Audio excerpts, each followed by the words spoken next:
welcome to the Finjan Show. I'm your host, Faris Alami, and this episode is brought to you by Connecting Dots Globally, a nonprofit focused on supporting youth entrepreneurship in STEM and global settings. Today, I'm excited to have Zach Hoffman with us to share his story and his journey as an entrepreneur. Zach, welcome to the show. Hey, well, thank you, Faris. Thank you for the introduction. And yeah, I'm really looking forward to talking to you today. Yeah, same here. I know we've practiced once before. That's right. So this should be an easier one for us. So Zach, for our listeners and viewers, would you please just tell them who's Zach and what do you do? Sure. So I am a transformational coach, author. Currently, in my past, I was an athlete. Specifically, I played American football. I was blessed to have played 10 years overseas. And I guess you could say that experience really shaped who I am today as an individual. It kind of inspired me writing my book, the concept within the book.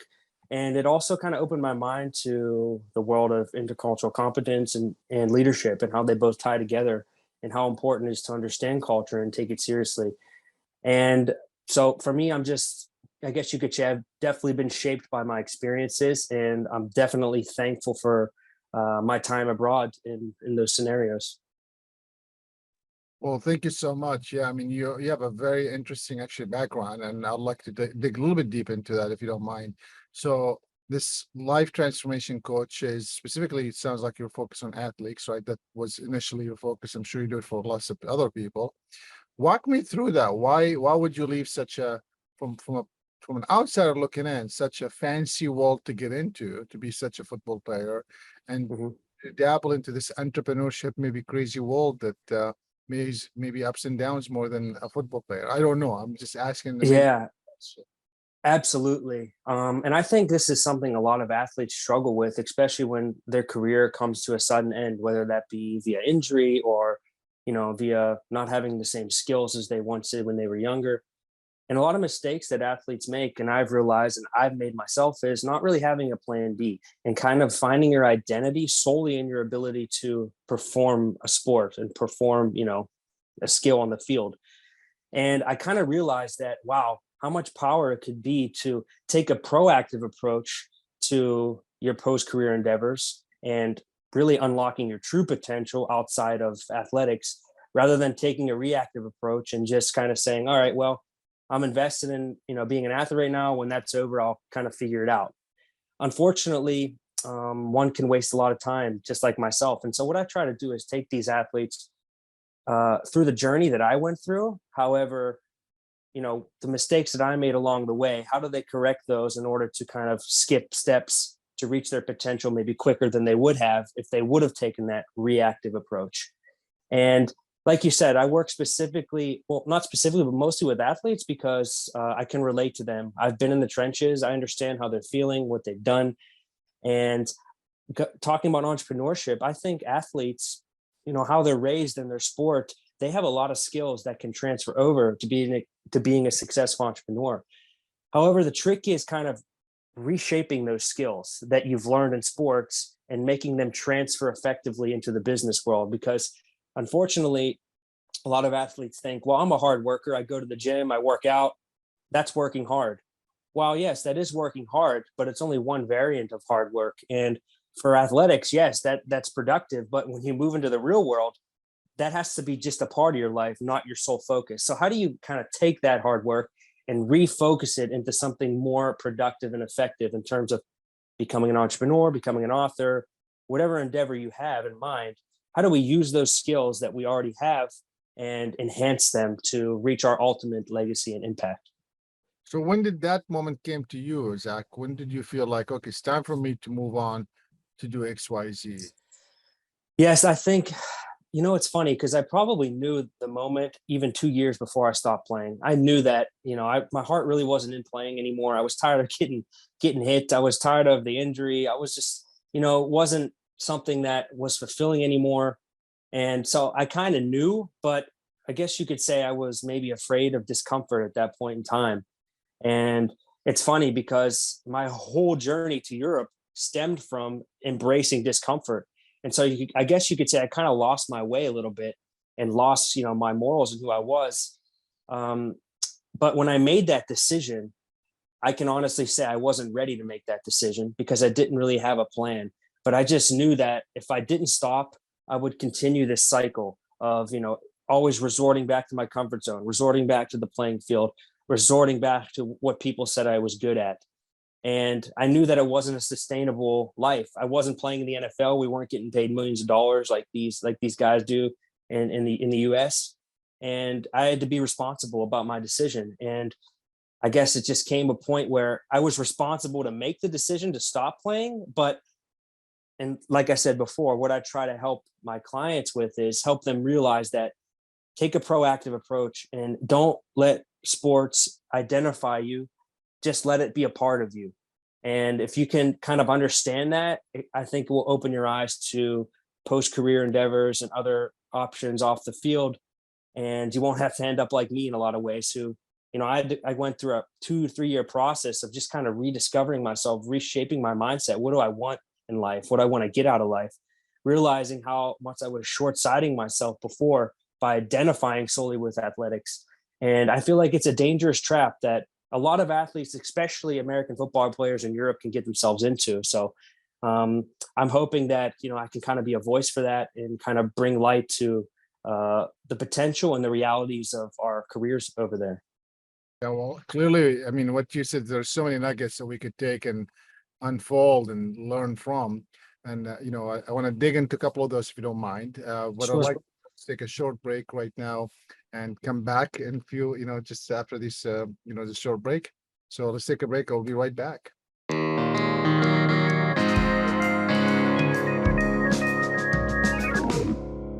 Welcome back, everyone, and thank you for being with us. I'm your host, Faris Alami, and this is the Finjan Show. And today we have Zach Hoffman with us, and he's sharing his entrepreneurial journey. What a story, Zach. And I remember a couple of things that you said just a few minutes ago. I would love to just dig a little deep on them. One of them, you mentioned that you kind of knew 2 years before you took the, let's just call it, jumping ship. And when was that? 4 years ago now? Is it 5 years? I can't remember. Yeah. It was about, I would say 4 or 5 years ago. Yep. And it's fascinating to hear that you kind of had the feeling, and it's really interesting to hear it actually. And then it took you 2 years to really figure it out, right? Because a lot of times people think it's an overnight thing, and I have always believed it's a process. And I loved, I think one of the quotes I usually like to use is, it might have been, I don't know, I think it might have been Warren Buffett who said it. I don't honestly know.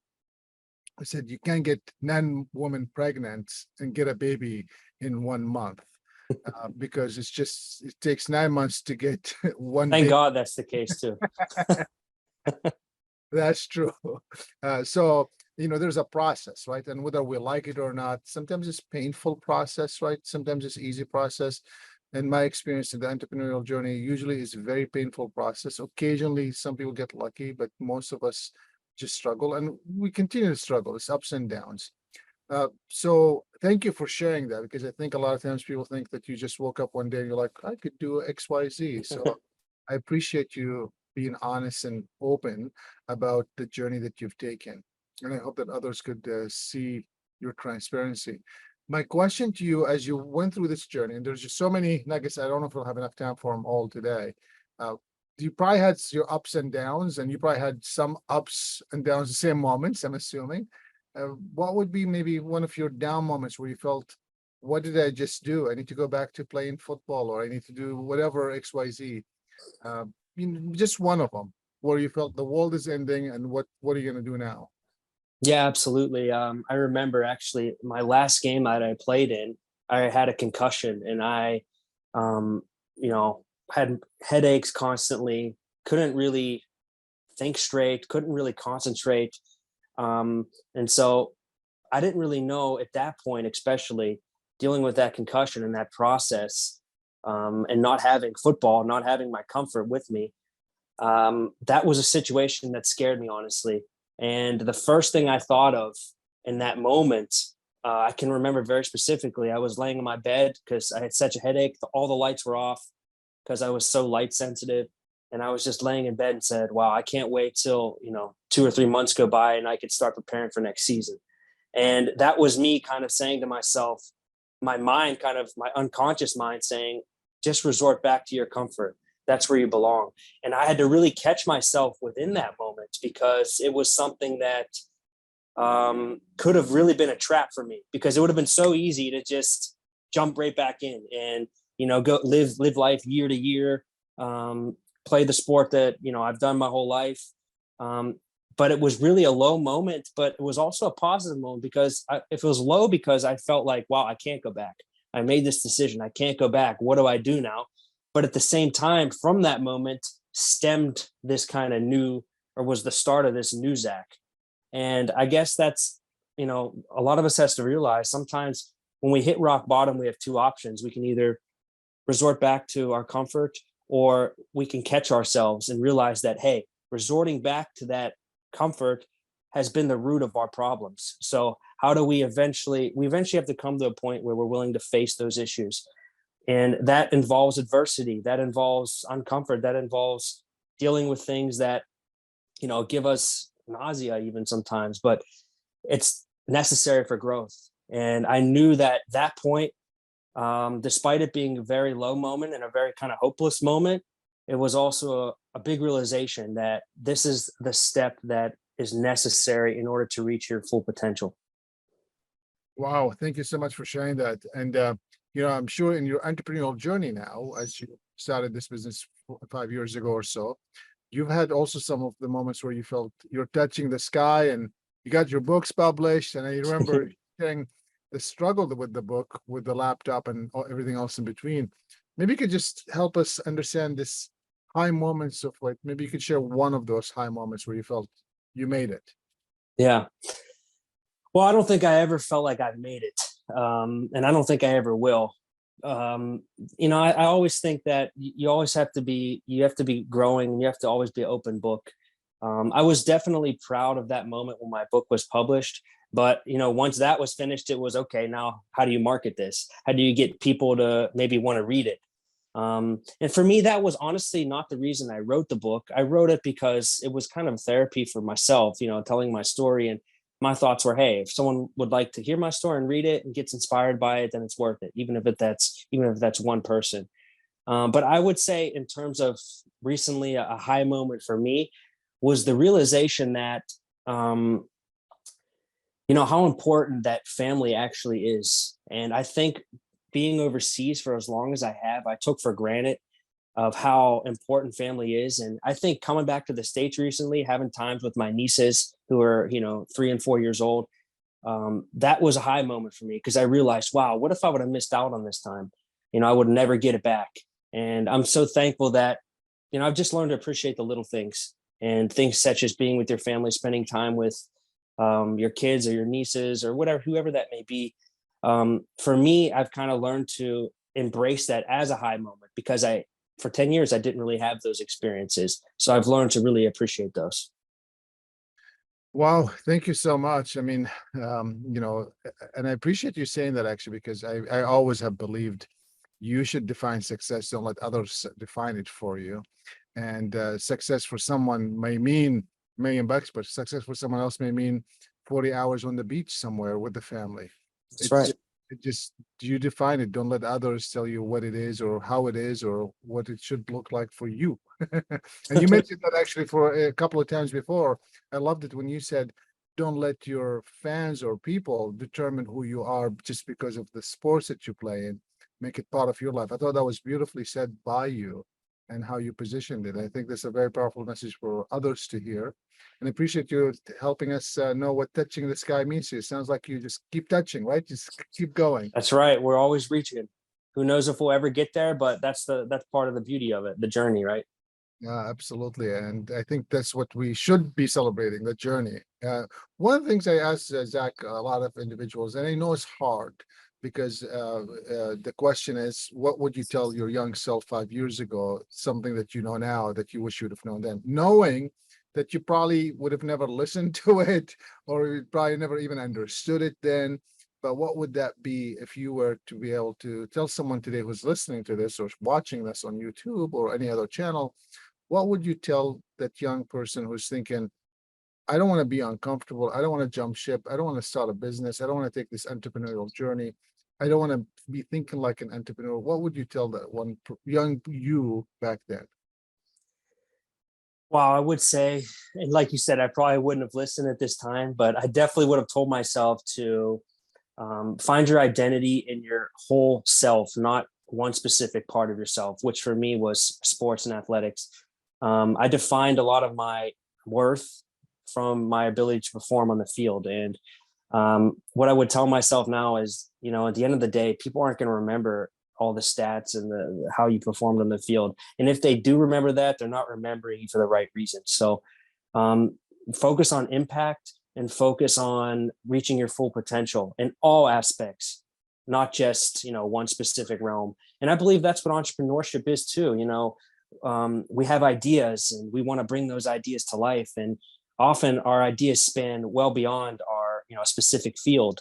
And so I think it's so important that we encourage young people, especially, to open their minds to all the possibilities that our modern society offers. And for me, I wish I would have known that as a young person, even though I probably wouldn't have listened, just because my mindset was totally different than it is now. But it would have been nice to hear that, definitely, at that age. That's great. Yeah, thank you so much for sharing that. I agree. I mean, I think we all would not listen to what we would say to ourselves now. And I think that's part of the challenge, but it's also part of the journey. But I also believe that the more we say it now, we hope that someone who's listening to it today, that this may be their third time or fourth time hearing it from someone else, maybe they'll capture it now. And I always say that actually in our programs, when working with entrepreneurs, I might go in and say, ABC is the best thing to do. And then, they're like, whatever. And then Zach comes and say, ABC is the best thing to do. And they're like, that's brilliant, Zach. Thank you so much. It might have been like 2 minutes after I said it. Could have been 2 years after I said it. It doesn't really matter. It's just who said it, when they said it, and the atmosphere. There's all kinds of factors that goes into people's mind, as you know, that makes Absolutely. buy into or not. But the key is we all work as a team on it. Zach, clearly we can keep you all day.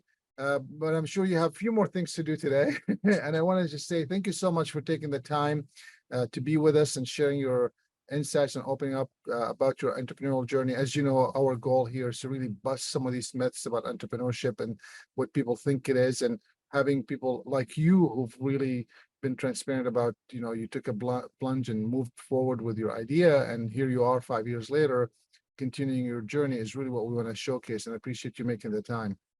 Thank you, Faris. Really appreciate you. Yeah. Those who are listening to us or watching us, thank you so much for being with us today. This is the Finjan Show. I'm your host, Faris Alami. Thanks for being here. Zach, have a good day. Thank you. You too.